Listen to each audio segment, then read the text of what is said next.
Nous avons écouté donc Robert Saillé qui a nous synthèse de l'actualité internationale et puis les commentaires, bien sûr.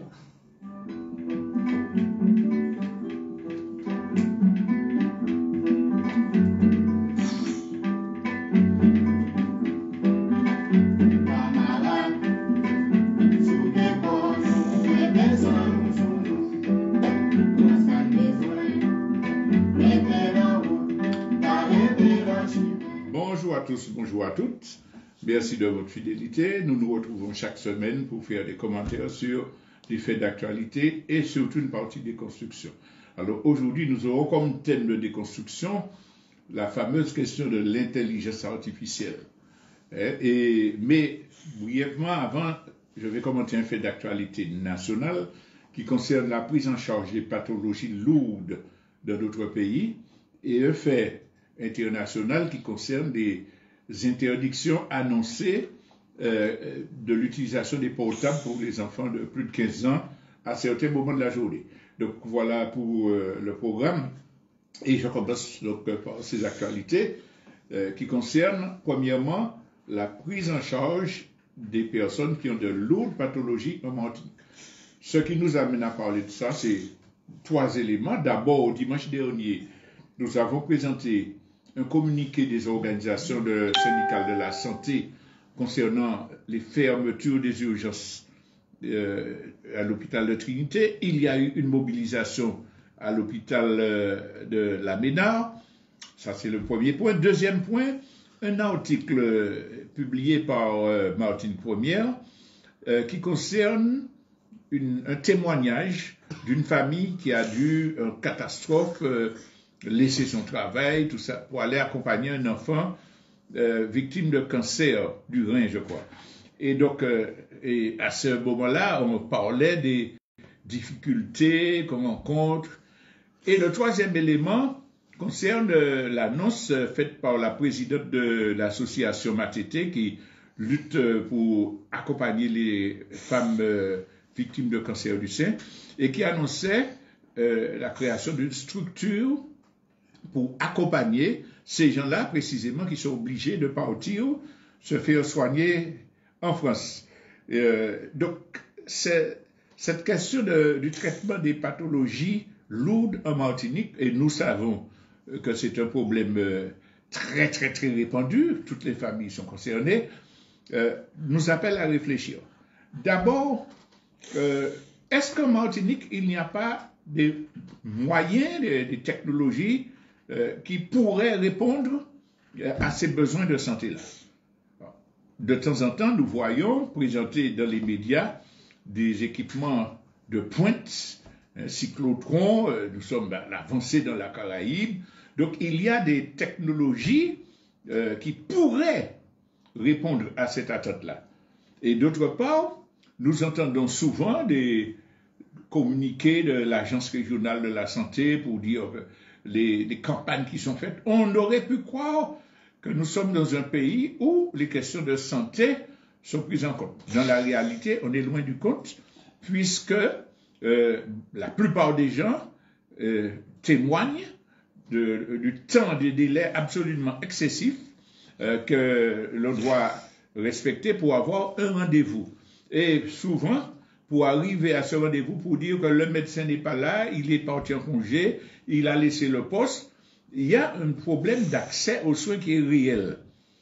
Deuxièmement, il y a également les problèmes de restriction en matière de nombre de lits, d'infrastructures. C'est d'ailleurs ce qui avait appelé à la mobilisation des syndicats à la Ménard.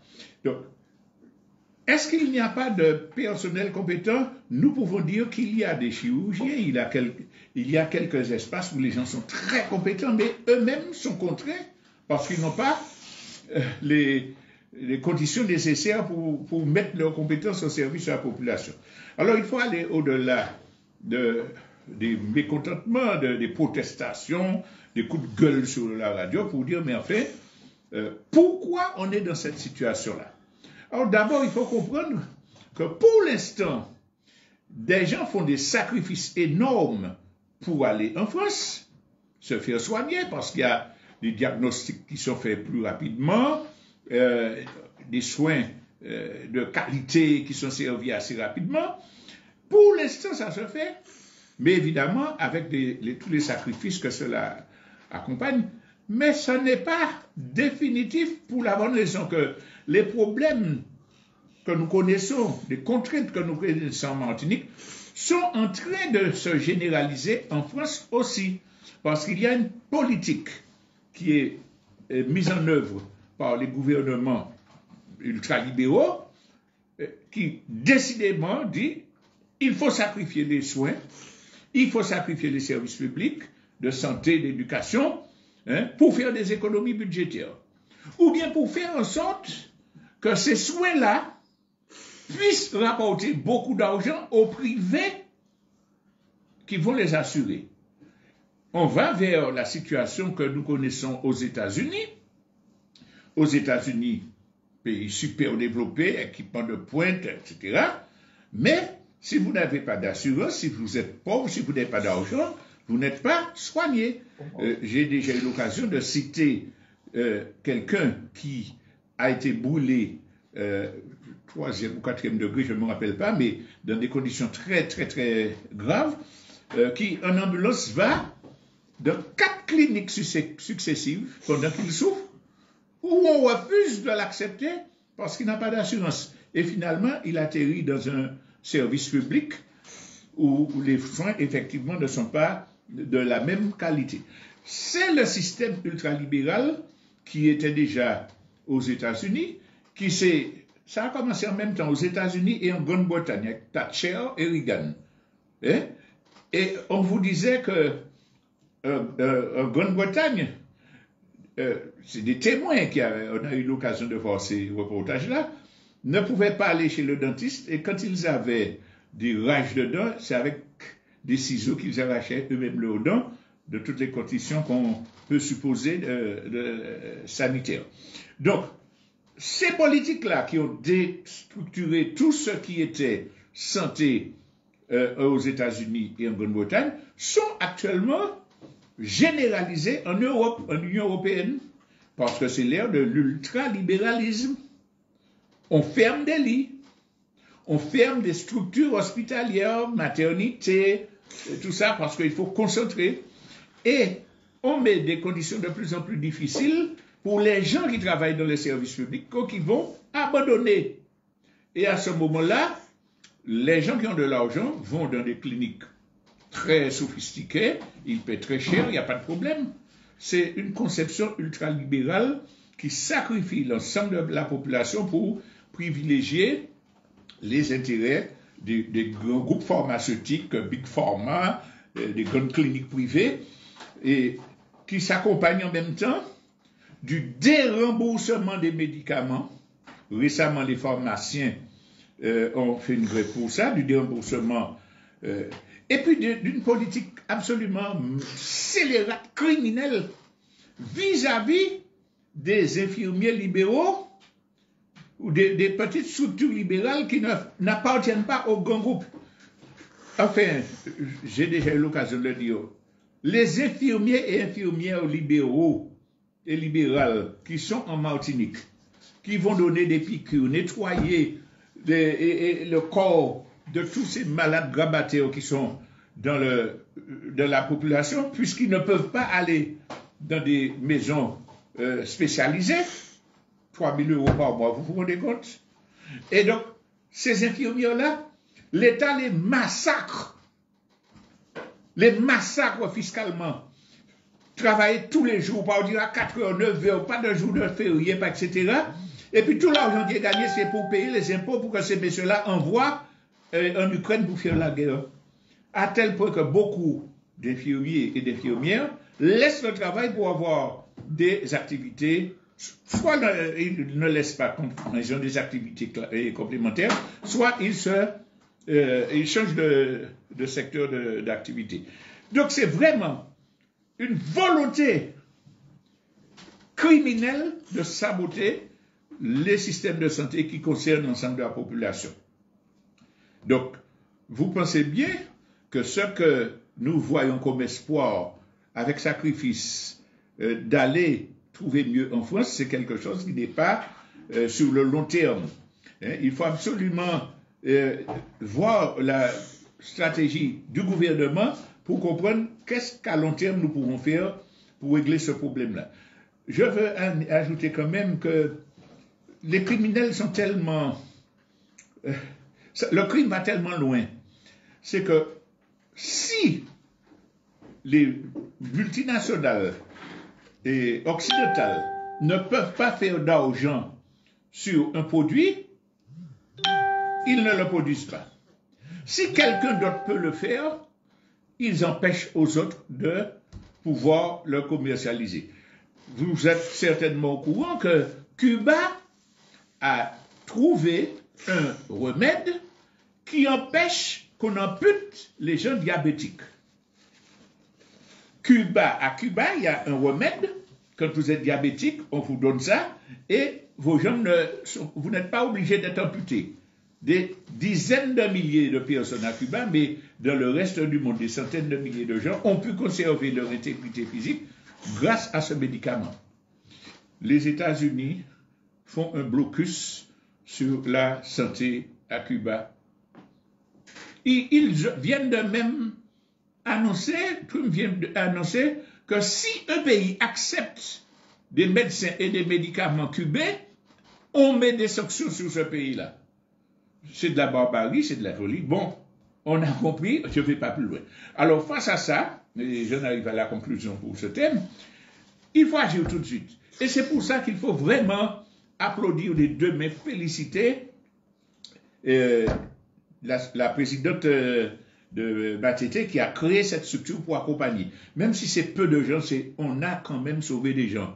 On pense aussi au collectif des ouvriers agricoles qui a aidé certains de ses membres à aller pour se faire soigner, pour se faire suivre en France.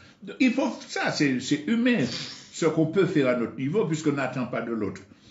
Mais plus globalement, il faut comprendre que nous devons prendre notre santé en main contre le gouvernement français, contre le système capitaliste. Par exemple, tout ce travail-là qui se fait pour le retour aux plantes médicinales, la connaissance des procédures, avant que nos anciens ne partent, eh bien, il faut l'accélérer de façon organisée, plein feu.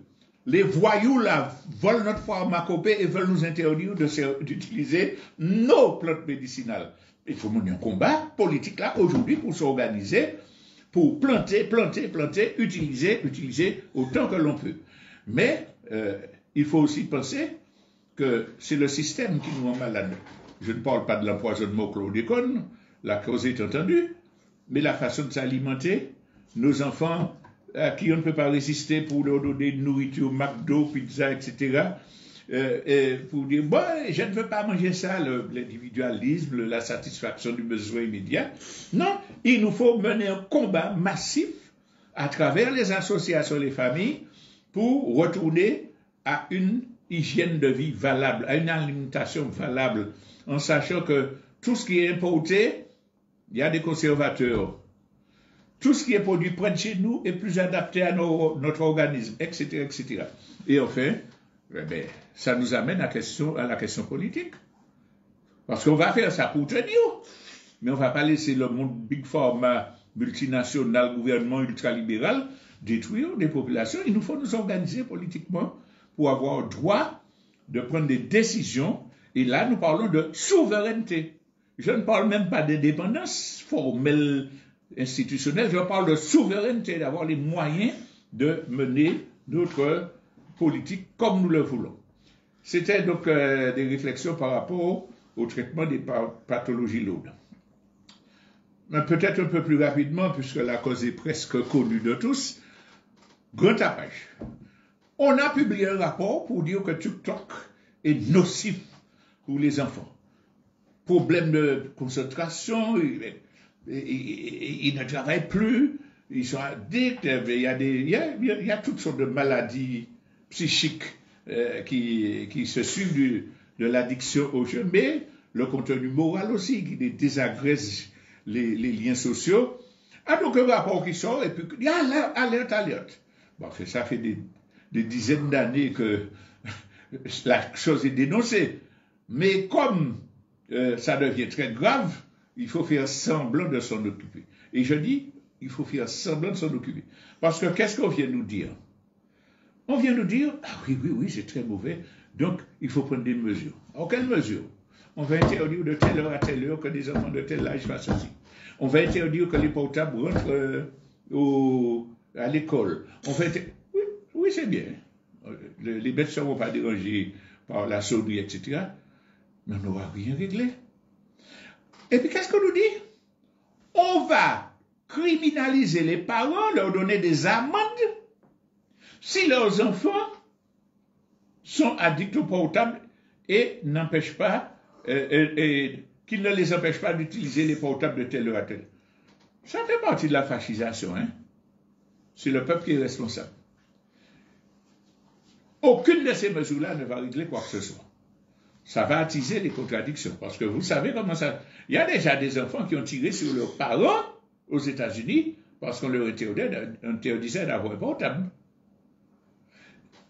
L'enfant ne peut pas comprendre que cet outil-là, que vous le priviez, puisque vous avez développé l'individualisme, ce que je veux, j'ai, etc.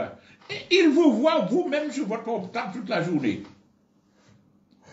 L'enfant ne peut pas comprendre la norme, il va se révolter. À l'école, pareil. Et puis nous savons la puissance de génie de ces petits messieurs et dames qui savent craquer les codes parentaux, qui peuvent se cacher, qui peuvent acheter un portable dans les mains d'un copain semi-délinquant, et puis quand vous croyez que l'enfant dort, il est là aussi.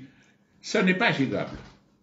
La seule façon de régler ce problème-là, si l'enfant est éduqué globalement par la société pour faire des choix responsables et savoir, tout à l'heure j'ai parlé des technologies, comment utiliser une technologie pour que ça lui soit profitable. Mais à aucun moment, vous ne pouvez pas me penser que l'interdiction. Alors, quelle aurait pu être la seule décision valable qui aurait un effet immédiat? On interdit aux gens qui possèdent les algorithmes, on interdit aux fournisseurs de contenu de publier ça. Terminé. Et s'ils font ça, on saisit tous leurs biens, on vend aux enchères, etc. L'enfant n'aurait pas accès à des choses qui soient non valables. On oblige aux gens à mettre des contenus pédagogiques, des contenus informatiques, etc., etc. Alors, qu'est-ce qu'ils nous ont dit? Ceux qui ont fait le rapport, le gouvernement. Ah oui, mais les algorithmes, c'est des propriétés privées. On ne peut pas s'attaquer à la propriété privée capitaliste. Donc, il a le droit de faire ce qu'il veut. Vous imaginez que c'est un système qui est là pour débiaiser la population et faire des profits, garantir des profits à ceux qui fournissent ces affaires-là.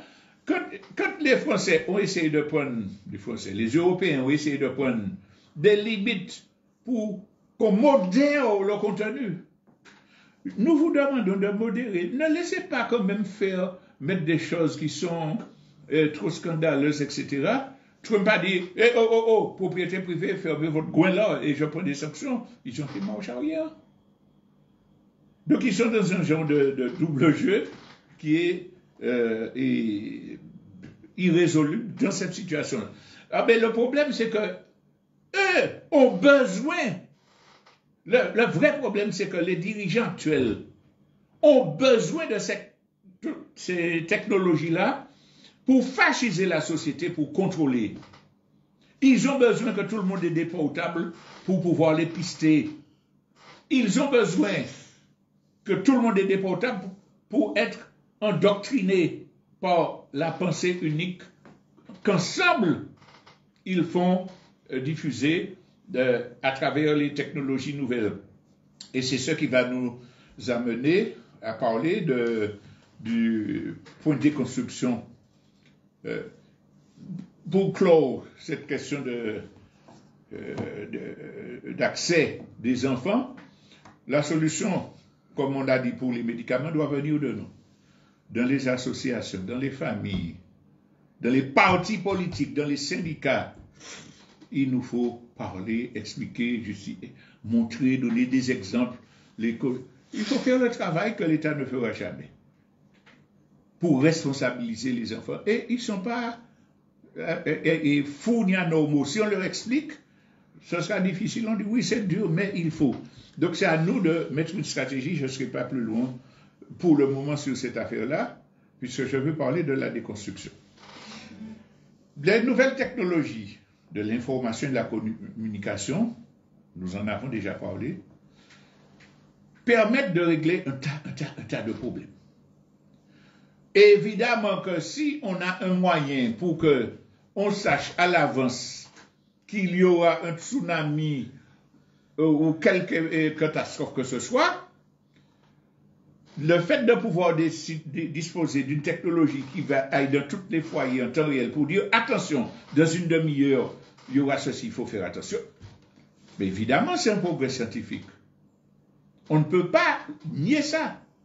Mais c'est comme toutes les technologies. Il y a des avantages et puis il y a des travers. Le nucléaire peut servir à des criminels américains à tuer 300 000 Japonais en une bombe, en une fraction de seconde. Mais le nucléaire peut servir aux appareils qui détectent les microcancers dans l'organisme. Tout ce qui se pose comme problématique, c'est qui détient la technologie et qu'est-ce que cette personne-là ou ce gouvernement-là veut en faire. Est-ce qu'il met la technologie au service du bien de l'humanité ou bien est-ce qu'il capte ça pour pouvoir assurer des profits de ceux qui contrôlent le système? Malheureusement, c'est dans ce cas de figure-là que nous sommes. Et on a fait un bond de géant avec l'intelligence artificielle. Alors, comme toujours, quand le rouleau de propagande s'est mis en marche pour dire l'avenir du monde, tous nos problèmes seront réglés grâce à l'intelligence artificielle, on pourra opérer à distance grâce à l'opération, etc., grâce à l'intelligence artificielle. Vous avez toujours une frange de gens aliénés qui ont une confiance aveugle dans le système et dans la science telle qu'elle est présentée pour dire « Ah, on est sauvé » et puis ils plongent dedans. Donc, il faut qu'on fasse la propagande pour l'intelligence artificielle dans nos classes. Il faut qu'on mette l'intelligence artificielle, qu'on abandonne tout ce qu'on fait. Intelligence artificielle, intelligence artificielle. Artificielle, bon, j'ai failli dire au Google. Artificielle, mon œil, disons. Elle est bien réelle, bien concrète. Et il faut voir que cette dite intelligence qu'on nous présente comme une fée magique, tout ce qu'elle produit est commandé par des êtres humains. Comment ça fonctionne? Vous avez besoin de quelque chose, corriger le résultat. Mais le résultat est donné par rapport à des données qui ont été accumulées. Et ces données-là, elles ne sortent pas du néant. Ce sont les gens qui contrôlent les médias, les écrits, qui choisissent, qui disent, qui gonflent avec ce qu'ils veulent. Alors, on pourra dire, on peut mettre tout. Donc, oui, mais il ne faut pas dire, est-ce que c'est un communiste qui a écrit ça? On va mettre tout. Sauf que, dès le départ, à la source, dans les médias, ce qui circule, c'est la pensée dominante. Les gens qui font des brûlots contre le système, ils sont interdits, ça ne passe pas. Non, ça veut dire que le résultat qu'on va vous donner, oui, c'est des choses valables, oui, qui existent, mais qui ont été mises par les maîtres du système dominant. Ça, c'est un premier problème. Et puis, dans tout ça, il y a du vol de la propriété intellectuelle. Parce qu'il y a beaucoup d'artistes, d'écrivains qui sont en train de se réunir pour dire que l'intelligence artificielle utilise leurs travaux, leurs écrits, leurs recherches pour mettre, alors que c'est leur propriété et qu'ils devraient avoir des droits d'auteur et tout ça. Non, l'intelligence pour ça vous fait un argent parce que c'est vendu l'intelligence artificielle. Vous achetez les appareils, vous payez le contenu, les abonnements. Donc il y a le vol de la propriété, mais en plus il y a un tri.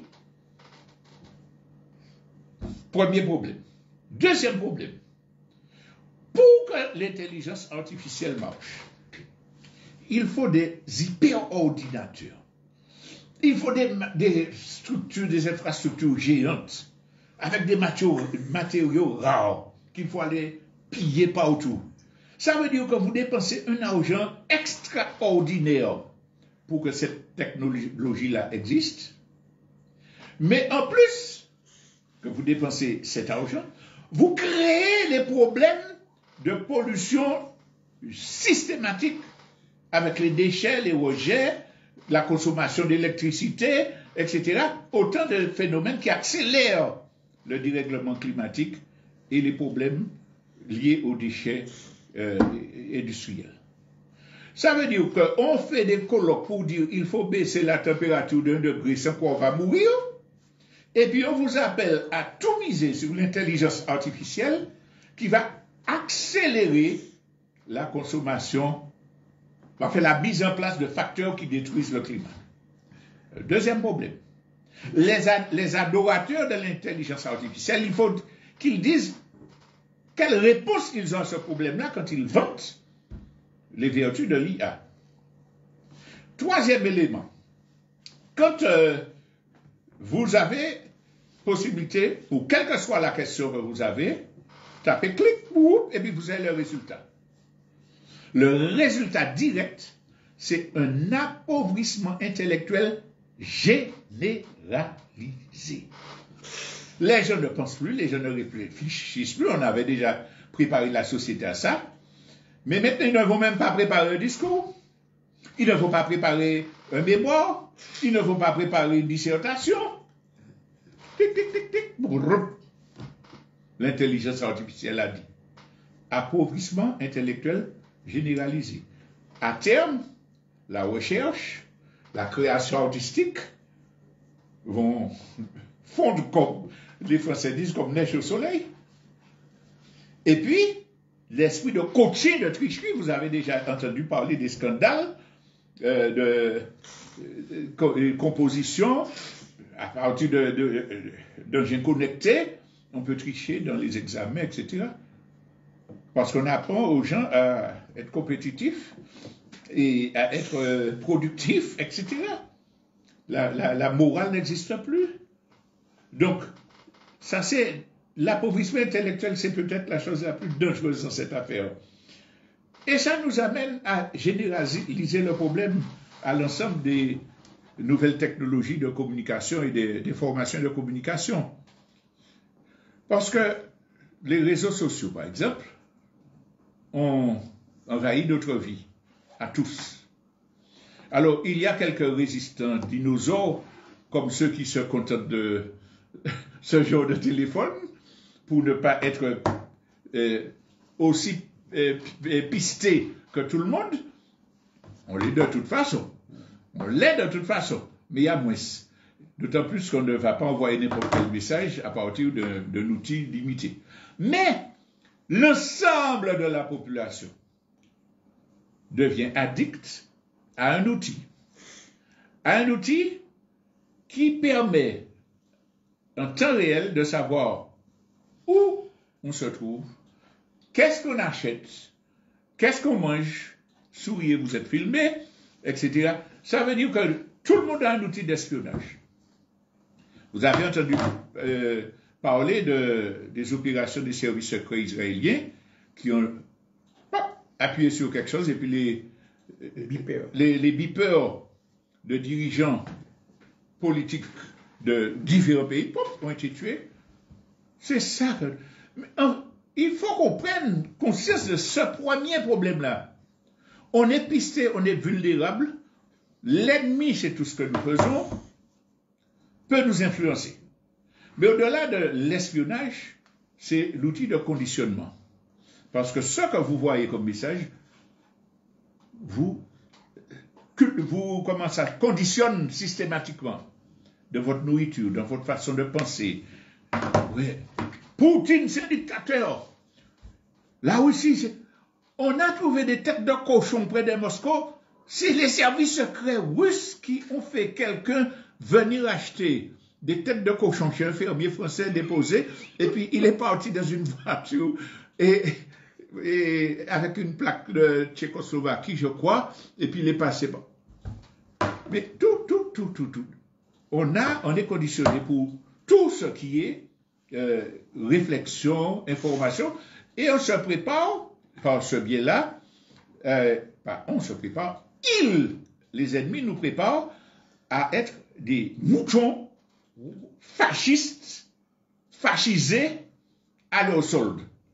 Et si jamais vous faites un pas d'un côté, vous êtes éliminé, on a tous les moyens pour ça. Mais il faut qu'on comprenne ça, déjà ça. Deuxième élément, comment dirais-je, addiction, mais aussi engrenage technologique. Parce que ça, vous payez l'abonnement, vous payez l'appareil, et puis mise à jour tous les jours. Mise à jour, mais contrôle. Les premiers ordinateurs, je l'ai déjà dit, vous vous souvenez des gros appareils là, quand vous achetez ça, vous donnez au moins 20 disquettes de jeux, tout ça là. Aujourd'hui, vous n'avez rien. Au contraire, on a enlevé les trucs pour écouter les CD et tout, et puis le moindre service dont vous avez besoin, il faut payer. Donc, il y a une dépendance technologique totale, donc financière, puisque ça se renouvelle. Obsolescence programmée, les appareils sont faits pour durer jusqu'à ce que vous ayez fini de payer. Et donc, addiction mentale, dépendance technologique. Et puis, à partir de ça, les maîtres des NTIC ont une population qu'ils manipulent afin de maintenir le système. Tout le monde devient influenceur, professeur, analyste, éditorial. L'individualisme est poussé à son paroxysme. Tout le monde donne des leçons. Mais le grave dans ça, c'est qu'il n'y a aucune modération. Quand vous allez taper TikTok, vous voyez des choses extraordinaires. Personne ne savait cette invention jusqu'à ce que je la trouve. Vous regardez, un bonhomme prend une pile, il met dans une perceuse et puis il fait tourner. Il y a des questions de sécurité, il y a des questions. Vous prenez cette plante-là, vous serez guéri vous n'aurez plus de maladie de prostate. Mais c'est massivement et toute la journée qui conduit aux gens qui n'ont pas l'esprit critique, qui sont crédules, à s'empoisonner, à se tuer, à connaître. C'est quand on interdit à un enfant d'aller sur un portable que ça va régler. Le devoir des autorités, ce n'est pas d'interdire la publication, de punir les gens qui mettent en danger la situation des citoyens, non, des populations, non. Donc il y a ça. Et puis on développe cet individualisme, on est influenceur. Les gens qui ne peuvent pas se réaliser dans la vie, qui sont isolés, ils deviennent le centre du monde. Remarquez que la plupart d'eux et d'elles ont les mêmes comportements. D'abord, esthétique occidentale, fort, long cils, ont payé, etc. Les gars avec des vêtements excentriques, il faut attirer l'attention. Et tous ont le même style, les poses, la main sur le menton, oui, etc. On rentre dans un théâtre, on est des pantins, des marionnettes, inconsciemment, qui véhiculent un message, mais au-delà, un comportement, etc. Alors, et puis on donne des leçons. On est analyste, on fait de la politique, on parle d'économie, on dit ceci, cela, sans aucune connaissance sérieuse, puisqu'on ne lit pas. Puisqu'on n'appartient pas à une organisation où on discute, où il y a des affrontements théoriques, on sait, et on dit. Et puis alors on dit, j'ai 1000 likes. J'ai 100 000 followers. Et ce gars-là, il a 10 vues sur sa vidéo seulement. Oh, quel pantin. Et puis comme on aime dire que le chien qu'on veut tuer a de la rage. Ouais, non, mais c'est pas bon, il pas ni follower. Mais, chers amis qui regardent cette vidéo, des expériences ont été faites pour voir la manipulation des likes. Quand on veut promotionner un idiot utile, on gonfle son nombre de likes. Quand on veut discréditer quelqu'un, on diminue. J'ai personnellement déjà vu des vidéos postées avec 345 vues, et puis quand on revient après, 5 vues. Ça veut dire qu'on manipule. Et les gens se satisfont du fait qu'il y a des followers. Mais vous pouvez avoir 100 000 followers parce que vous avez dit un scoop qui les a intéressés, mais ça ne veut pas dire que ce que vous dites est intéressant et utile à l'humanité. Il y a des techniques de référencement. Je me souviens avoir lu un article où une ministre de la Santé, je crois que c'est suédoise, se plaignait des techniques de référencement. Vous allez sur Google pour chercher une information. Ce qui est en avant, c'est des choses qui ont été traitées par l'informatique pour que ce soit en avant.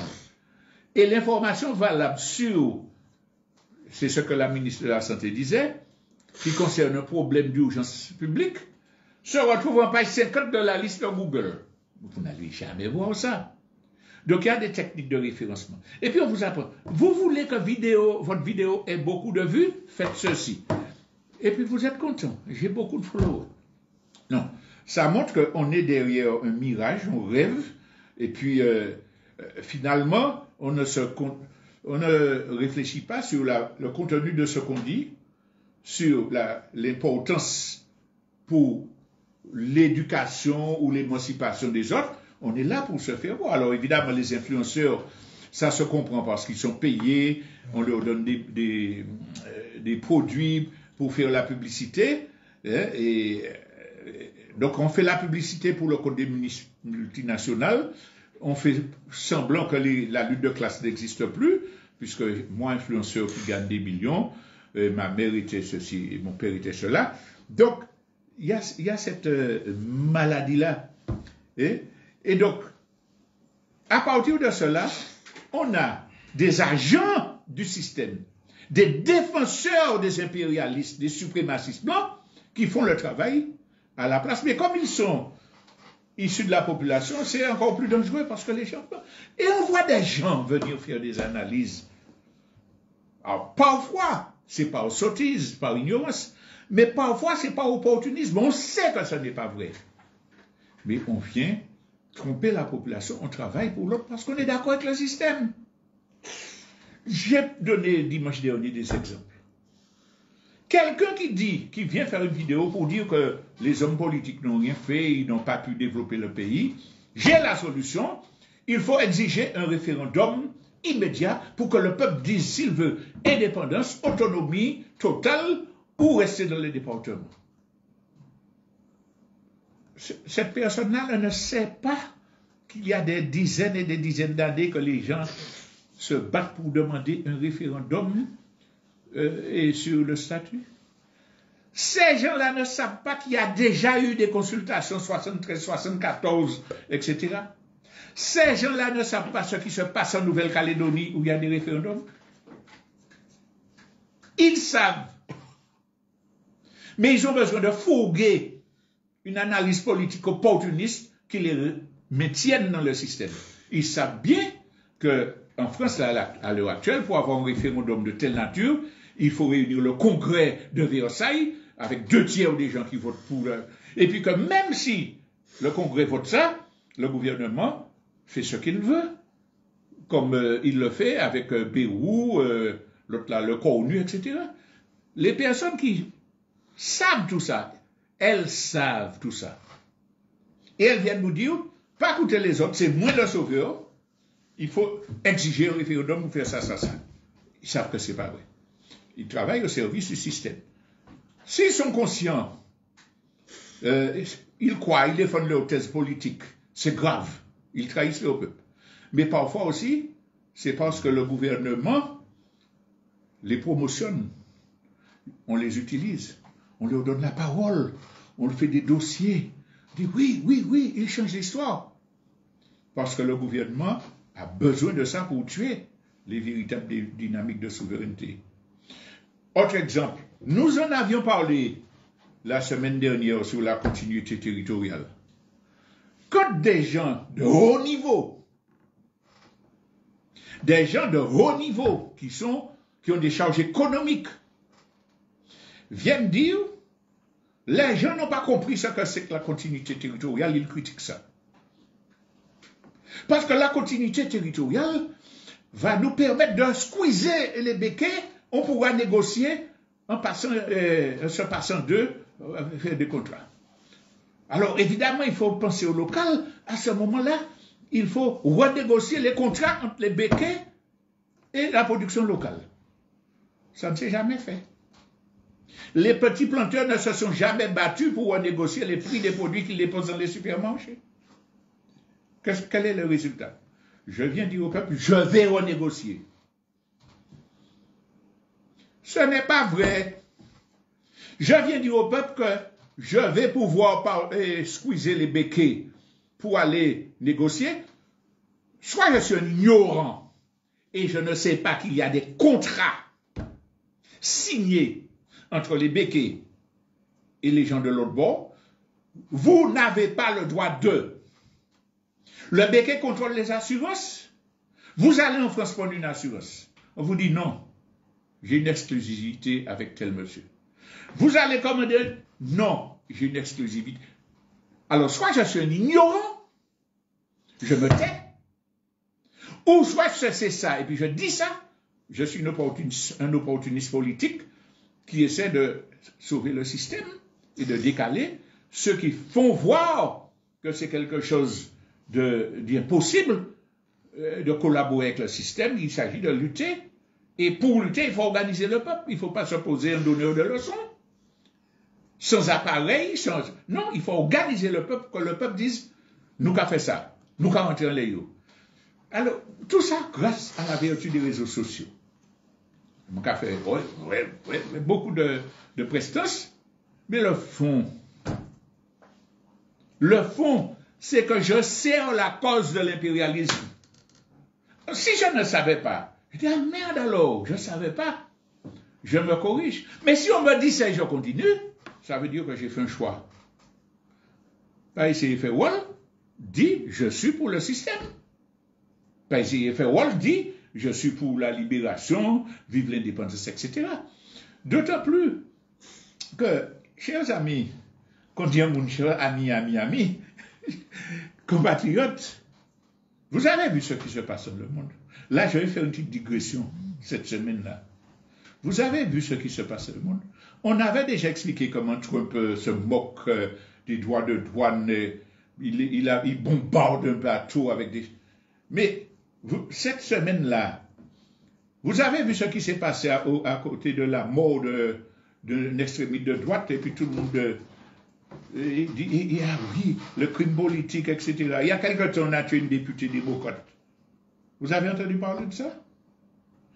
Mais non, mais c'est le représentant de Trump. Bonhomme qui a mené campagne, qui a truqué la campagne électorale au bénéfice de Trump, qui défend l'usage des armes à feu, qui massacre les gens dans les lycées, qui développe la lutte contre le droit des femmes qui n'ont pas le droit d'avortement, quel que soit l'âge, le nombre de semaines.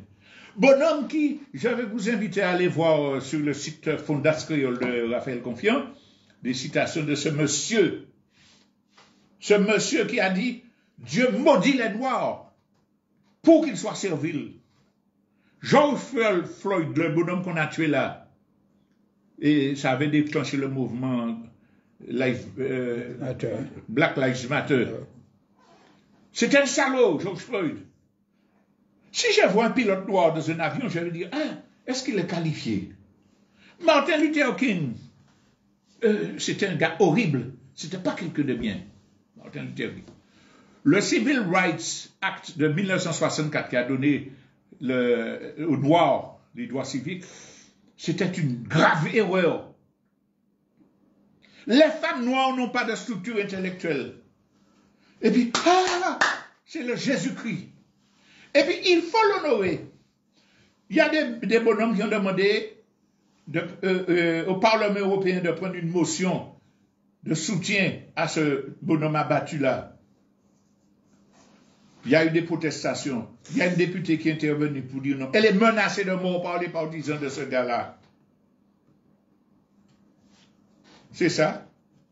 Et puis, nous condamnons l'assassinat de tout autre.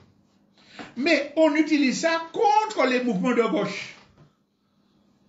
Trump, c'est la gauche radicale qui a fait ça. Or, il se trouve que le gars fait partie d'une famille républicaine liée aux Mormons, bien intégrée, et qui n'était pas d'accord avec l'appel aux armes que le type faisait. Et c'est son papa qui l'a fait dénoncer pour qu'on le tienne. Mais c'est la gauche qui est en cause. Non. La Bible a dit, n'est-ce pas, que celui qui tue par l'épée périra par l'épée. Sa violence, sa haine, s'est retournée contre lui. Mais à partir de ça, on fait des manifestations de soutien. On donne la parole à sa femme. Le combat, vous n'avez encore rien vu. Vous allez voir ce que nous allons faire. On gonfle ce type-là. Parce qu'on a besoin du symbole fasciste. On a donc ce monsieur qui a et puis on a eu au Qatar, Israël va et puis il bombarde des gens qui vont faire des négociations de paix. Ils n'ont pas qu'à faire bouglayer. On a Netanyahu qui dit, vous pouvez voter à l'ONU la reconnaissance de l'État palestinien, personne ne va faire moi sortir. C'est notre territoire. Personne ne lui dit rien. Il n'est pas arrêté. Et pour lui faire plaisir, on a voté. On vote pour l'État, mais à condition qu'il n'y ait pas le Hamas dedans. L'ONU qui a voté un bagage, je vais donner à la Palestine son État à condition que tel parti ne soit pas dedans. Ils ont mis cette macaquerie-là pour que Israël accepte. Non, même pas ça. Hein? Bolsonaro qui a fait un coup d'État et condamné par la justice de son pays, l'autre l'a dit, j'accepte pas ça, je vais prendre des sanctions contre vous. Trump. On est dans un État planétaire fasciste. Et puis on vient me dire qu'il faut faire ami, dialoguer, et puis par le biais de la magie des réseaux sociaux et de ses followers, on va régler le problème de la vie chère, etc. La situation est trop grave pour qu'on fasse du cinéma comme ça. Je veux finir en disant deux choses. Quand je dis ça, ce n'est pas qu'il faille abandonner les réseaux sociaux, qu'il ne faille pas les utiliser. Ça a permis à des mouvements populaires de se développer et c'est pour ça qu'on interdit certains réseaux. Les technologies, on l'a dit au début, peuvent servir au bien comme au mal. Comment allons-nous nous servir? D'abord, en voyant ce qu'ils font en face. Tous les pays impérialistes, terroristes, ils ont des cellules, des organisations spéciales pour travailler dans les réseaux sociaux. Des hackers, des influenceurs. Je me rappelle le Hamas qui avait fait une armée avec des belles jeunes filles dans les réseaux sociaux qui s'adressaient aux soldats israéliens pour les démoraliser. Les Israéliens même ont leurs services sociaux, les réseaux organisés pour influencer tous les pays du monde, tous les journaux, etc., pour envoyer des fausses informations. Ça veut dire qu'il faut être organisé pour utiliser les services sociaux, les réseaux sociaux. Mais ce n'est pas n'importe qui bolon qui a mis là. C'est des gens qui sont formés à la communication, qui ont une idéologie, qui ont un projet. Eux, c'est le grand Israël. Nous, si on a un projet d'indépendance, il faut qu'on ait une armée de gens, des gens qui sont formés, qui connaissent les réseaux sociaux, mais qui ont une vision politique. Donc, il faut regarder ce qu'ils font pour voir que nous ne pouvons pas aller dans la mouvance de la petite bourgeoisie individuelle faire du cinéma dans les réseaux sociaux. Nous devons nous organiser politiquement à tous les domaines, économiques, éducatifs, et pour la lutte sur les réseaux sociaux. Il nous faut reprendre la main. Comprendre que le réseau social, c'est un outil et pas le plus important. Le plus important, c'est le contact direct. D'accord, nous avons fait visioconférence, mais sans que visioconférence là, le moindre mot qui est dit est enregistré par l'ennemi. Les chats que vous faites leur permettent de voir, celui-là, je peux le manipuler. Celui-là, je peux le diviser. Mais enfin, on utilise les visioconférences pour des choses très pointues qui ne peuvent pas servir à l'ennemi. Mais pour l'organisation, il faut le contact humain. Il faut consolider les relations sociales, parler de bouche à oreille, d'abord humainement. C'est ça qui va protéger la société. Quand on se dématérialise à travers les réseaux sociaux, l'humanité n'existe plus. C'est la technologie qui parle. Donc il faut qu'on couple le contact humain et qu'on utilise secondairement les relations par les réseaux sociaux. Et puis il faut qu'on étudie. On ne va pas se former sur les réseaux sociaux, sur Google. Il faut qu'on recherche les livres de l'histoire populaire, de l'idéologie et socialiste, etc. Les livres qui ne sont pas bons, les livres qui sont bons, et puis qu'on en discute, puisque Katzira ou Miekide, pour avoir une formation spirituelle, une formation idéologique, et à ce moment-là, comme on est organisé, on utilise les réseaux sociaux dans le cadre de la guerre contre les puissants, les impérialistes, le système, etc. J'étais un petit peu long, je vous remercie de votre attention, mais c'est un élément de la guerre que nous devons maîtriser. Merci de votre attention.